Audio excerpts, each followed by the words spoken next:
Alrighty guys, hello and welcome back to the show. So I think I figured out why I'm stuck at 1,000 on the ladder. And this video I think will do a pretty good job of illustrating that. And I'm going to speed this up real quick because we're going to blow through these replays relatively quickly because there are a couple of core things that I want to talk about, but I'm not going to dissect the replay like I usually do whenever I'm following up a ladder match. So played these games, this was probably 3 or 4 days ago. I have my opponent, which is a Triach Bedfether, something like that, in the north, and then I'm down in the south. He's going UEF, I'm going Cybrant. This is the second game that we had played. What's funny is he was like, I'm playing to become a Joe tonight. Let's see if you can stop me. Well, dude, you're at 900 essentially on the ladder. I'd say 900 on the ladder makes you pretty much an average Joe. If you can tweak a couple of things that you do in a normal game to be in custom games, like, you know, teching maybe a little bit faster or something like that, then you're definitely average Joe level. So essentially what happened in this game, in these two games, is I'm going to tell a tale of two play styles. And what I think has happened with me on the ladder is I have gotten so entrenched in the way that I got to 1,000. Which, if y'all have been following my channel for a while now, the way that I kind of got to 1,000 is I like to go heavy spam. I like to do a lot of raids, keep my opponent off balance, etc. That works pretty well against a lot of different opponents, but there's always been an Achilles heel for me, and that is players that turtle and can do it effectively. That is something that I just struggle wrapping my brain around as far as like how to actually deal with it. And I know that I've talked about this before, like it's something super easy to deal with, but for me conceptually it's much easier to deal with than it is for me to deal with in practice. So in this game, we have pretty much mirrored movements. I expanded to my northern mech's position, he expanded to his southern mech's position. I got a good raid off, things are going. I was feeling pretty good about this game. At this point, he pulled a lot of units back, so this is whenever I wanted to start pressuring. Now he did this last game, and I was trying to prepare more for it this game. I don't like going for Tech 2 on my commander in ladder matches, and maybe that's something that needs to change for games like this, but I prefer to go Tech 2 on a factory, which is now what I'm upgrading here, just because I think it offers more use and more utility. I usually keep my commander vanilla, or I go for gun, as y'all have seen in a couple replays. But so far, you know, I'm still able to do a relatively good job keeping my opponent off balance. He's causing me a little bit of problems with point defense here. I do bring in some artillery to deal with that in a second sometime.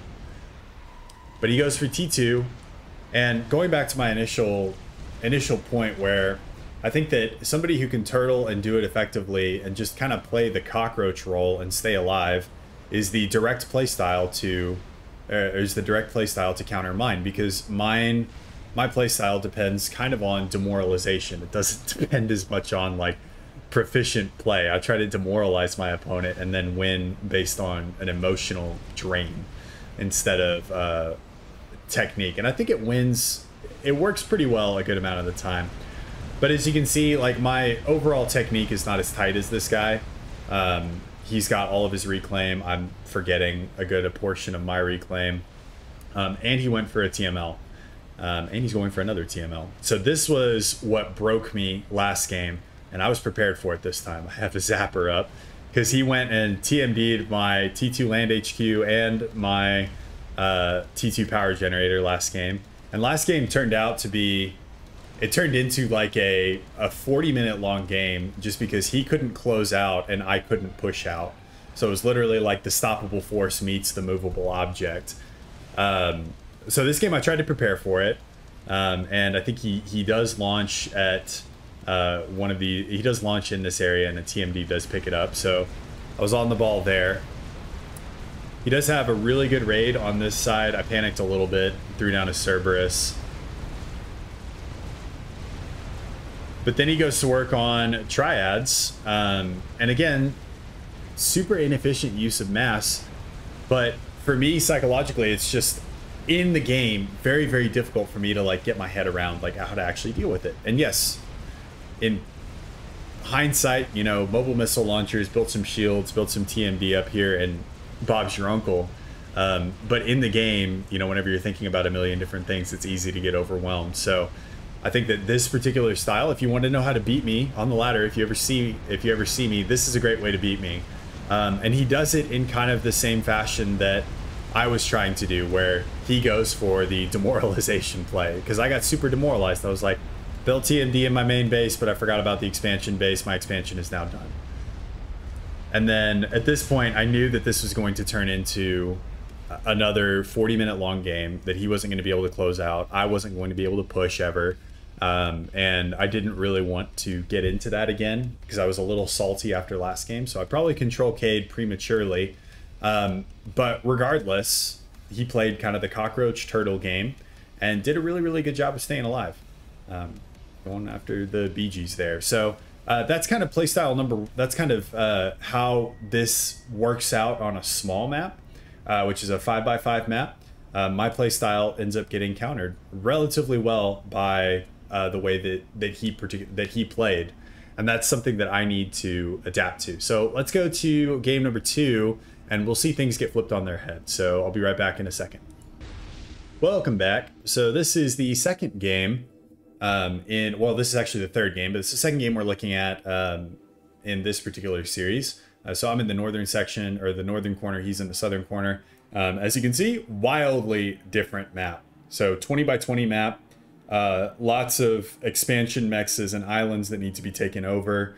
And I was joking with him because we kind of had like a meta that was going like in our little series at this point, and we'll go ahead and speed the game up. So in this game, things really get turned on their head as far as which playstyle actually works, because on this particular map, if you're going to turtle, there's so much area that you actually have to cover. You can't lock down, you know, you can't lock down a third of the map with 2 or 3 triads. You actually have to expand. You actually have to have units. And this is something that Master Bell, going off on a tangent a little bit, in my bar kind of 1v1 game that I uploaded, which was like Complete Pain or Endless Pain. I can't remember what the thumbnail was. I'll link it down in the description below. But I was playing against Master Bell, who is one of the better bar players. And he actually did a breakdown of our game, kind of what I'm doing right now for FAF, but he did it for bar between our games. And his one thing that he talked about that really kind of turned my approach to map control on its head was that units are what establish map control. Buildings do not establish map control. So in FAF, it's kind of easy, I think, to think I have all these mexes, therefore I have map control as long as units are where I need them to be. And in bar, buildings are so fragile that you have almost no time to react, and so units are really what contribute to map control. And I think in this game, it was very similar, where the one that you're watching right now, where units are ultimately what won map control in this game.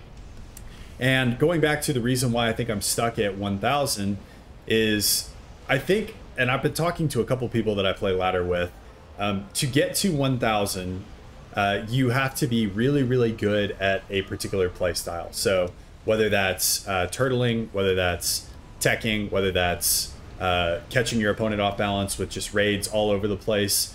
Those are kind of 3 main ones that I can think of right off the top of my head. And you see a bunch of players that are really, really good at 1000 at their particular thing, and they can't get past 1000. Some that come to mind would be like Flood is really, really good at turtling and playing that cockroach game and staying alive. But I've never seen him get past 1000. And I think that in order to get past 1000, you have to take your game style and figure out a way to adapt it to play styles that counter you. And so that's still something that I'm working on, but I think that these two replays exemplified that really well. So talking about what's going on in the game here, he does have a foothold on both islands. I gave up this bottom island, but I do have the central island. I've got both of these 2 perimeter islands. I'm raiding this island. So again, big map, hugely advantageous for somebody like me that likes to catch their opponents off guard and just raid all over the place, putting my opponent into 100% defensive position. That's a very, very old video where I talk about that, but if you force your opponent into a position where they have to spend all of their actions per minute just staying alive, you are going to win the game eventually. And so here, we're moving in, we're destroying engineers that are taking out naval factories. So that's all of his engineers dead. I think I do end up either losing or pulling this little raiding party back. Nope, that's just kidding. I pulled in reinforcements. He's at Tech 2, so he does have a Valiant out, and so I just make a play for his build power because I was pretty sure that these frigates weren't going to be able to do much else other than take out build power, and we backed like another 15 engineers. Meanwhile, if you look at the north, and this is me being used to playing multiple sides of the map at the same time, I'm able to deal with his island foothold that he had while I was kind of occupying his attention down here. And again, kind of similar thing, I'm trying to draw his attention to as many different areas as I can and throw away some gunships in the process. So again, I try to do it, but I'm not perfect all the time. I'm able to bag some air, lose some interceptors because I fly over AA. Nobody's perfect. But at this point, I'm in a pretty good spot in the game. I've got not more naval production. I'm not sure if I think I have more, because I went for some satellite naval builds, naval factories as well. But I've got my main battle group that's kind of engaging his main battle group. But I've got these 3 factories here that are just kind of always making their way over into his backline to cause problems and divert attention. And being on a 20 by 20 map, that's something that is viable. It's not very viable on a 10 by 10 or a 5 by 5 because the map's so small. Which is kind of why I think that they start you off on the 5 by 5 maps, because it teaches you a lot of really, really good fundamentals without throwing you into something like this. And you can see again, Salem bagging some mexes back here. And just the amount of mexes that I've been able to take out for here, I've been able to deny him this island continuously throughout the game. I was able to take out part of this island, but that's translated to me being ahead by about 45k in mass.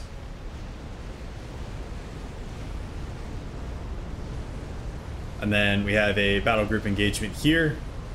He has both inferior numbers and I believe inferior numbers of high-tech units. I think I've got 2 Salems and a cruiser, 3 Salems actually, in this mix. So, we're able to get him on the run, bag a Valiant as well, a couple of Valiants as well as a Bulwark, take out this island, and this Salem is still back here causing problems. It's going to pick himself up another T2 mechs. And even if he dies, I think right now he's served his primary purpose, which he will die to torpedo bombers. But he's destroyed 5 mexes over here and another mex here, diverted a lot of attention. And meanwhile, behind all of this distraction, I'm able to eco. I've got T3 air up. We're going for T3 power. I believe he is also at T3 air. Yeah, he is at T3 air. But way less mass invested in Navy. One thing I tried to do a little better of this game was dropping engineers to get some reclaim. That was one thing I noticed that Triaf, or my opponent, I'm not going to try that name, but my opponent was really, really good at was putting engineers out and getting reclaim. That was one thing I think he did exceptionally well in every single game I played against him, including this one, whenever he can. But he has no radar outside of his boats, so he doesn't see my fleets coming in. And so right now, this fleet is moving in on this side, this fleet's moving in on this side. He has no idea. So that's going to be T2 Naval HQ down.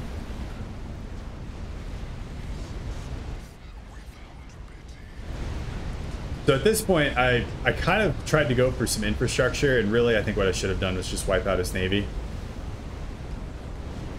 Which I kind of still am doing.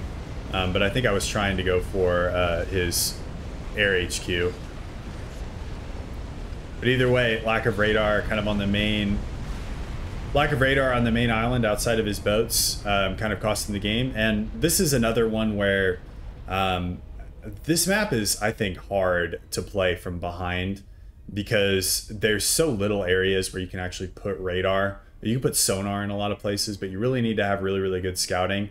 And at the kind of 1K, you know, sub 1K skill level, really the first player to throw the other player off balance is going to have a huge advantage in this game, because the player that is playing from behind is going to really struggle with reacting to what his opponent is actually doing. So in this game, this map, my playstyle works really, really well against his play style. So that is, I think, moral of the story here. And I realize I'm kind of talking in circles, but moral of the story here is that I think that if you want to get past that 1K barrier that I'm stuck at, and this is something I'm realizing right now, you've got to learn how to take your play style and adapt it to other people's play style. Otherwise, you're going to kind of get stuck, which is what's happened to me and something that I'm going to be working on in the future. So if you guys are excited for that, please hit the like and subscribe button. With that, I will leave y'all to it, and I hope to see you guys in the next one. Peace.